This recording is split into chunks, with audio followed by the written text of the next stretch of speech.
The stock market closed down again yesterday after reports that the White House is considering new tariffs on Chinese goods. Both the Dow Jones and the S&P 500 have lost their gains for the year, but a recent CBS News poll found that 7 in 10 Americans believe the economy is in pretty good shape. 42% believe it's improving. The new book, Trumponomics, Inside the America First Plan to Revive Our Economy, looks at the administration's policy making in economics.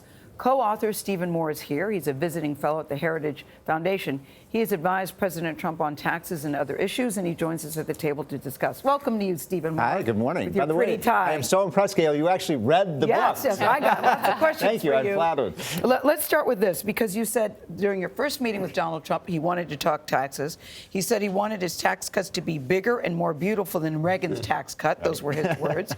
So you guys knew that you said you had to have a plan that was politically bulletproof, because people on both sides regarded him as a pariah. Yeah. So what did you do with that?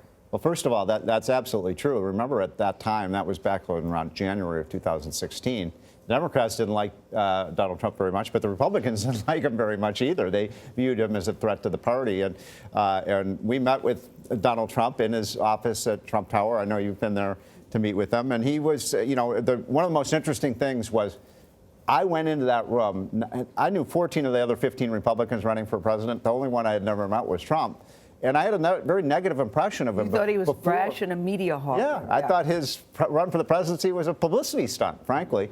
And went into the room and just, he could not have been more gracious, more attentive and interested and policy savvy. And we did put this tax plan together for him. And Art Laffer, who's the co-author of the book, of course, was the architect of the Reagan tax cut. And so it was a meeting that really sort of changed the direction of the country, because we did put that plan together and we got it passed, and it was a big deal. So let's talk about the current state of the economy. Do you think that voters, that the American people are losing faith in Trumponomics? Losing faith? Yeah. Oh no, I think this is such an amazing economy. I mean, when we took over, the economy was growing at barely 1.5%. Now we've seen 2 straight quarters of tremendous growth. In fact, I saw the president at the Rose Garden a couple weeks ago, and I said to him, Mr. President, this is working better than we even thought it would. And he kind of smiled and said, you ain't seen nothing yet. But no, we're really impressed. I mean, today we have 7 million more jobs than we have workers to fill them. We've got the lowest unemployment rate ever. And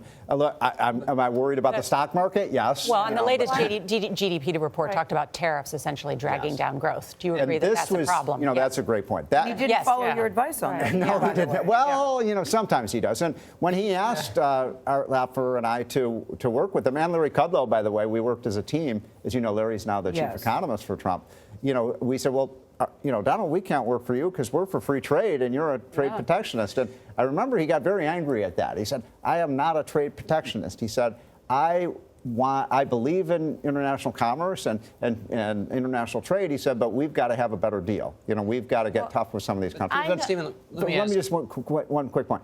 I actually came around to some extent to his way of thinking. I started looking at the evidence, and Trump was right. We had lower tariffs than a lot of these other countries that we have trade deals with, and it wasn't a level playing field. And I think ultimately what he wants to get to is a level playing field. Let me ask you, you talk about growth, but the last growth numbers were goosed a lot by spending. Defense spending is up 4.6. That's not the better than tax cut. So when you're goosing spending, you're just doing it like the Democrats. Yeah, I don't like the government spending, and I think that's the biggest problem with the Republicans right now, is they're spending way too much money. And you're right, the defense spending was a big component. But look, consumer spending was up a lot in the last quarter. The quarter before that, business spending was up. Now, what's interesting about the consumer spending numbers, because, what the Democrats are saying is it's just a tax cut for the rich people. And every meeting I had with Trump on this, he always said, I want to make sure this goes to middle-class workers. Trump does, people always ask me, what does he really care about? I think he cares about those workers in Erie, Pennsylvania, and places like Canton, Ohio, and places Rockford, those kind of working-class Americans who've always voted Democrat and took a gamble with Trump. Yeah, but they're not. I mean, the tax cut is unpopular. Revenues are up, but not up what they would have been. But the economy is popular, though. I mean, this gets. But the economy is unpopular because GDP is up because of spending, not because of tax cuts. cuts. No, that's a little bit of an example. Look, it's clear that government spending is part of it, but the private sector economy is growing pretty quickly. Okay, and the debate continues. Can I just say something about Stephen? I was in the green room and I said I grew up in Turkey, and he said, "What's your ethnicity?" No one has ever asked me that. I'm black. Do I look black, Stephen? He goes, "Yes, you do, but I didn't know if one of your parents was Turkish." Turkish. It threw me because no one's ever asked me, what's your ethnicity? Oh, I am. An economist would ask you. Yes, I'm a Cherokee. All right, Stephen Moore. Bye, Stephen. Thank you. Trumponomics is on sale today.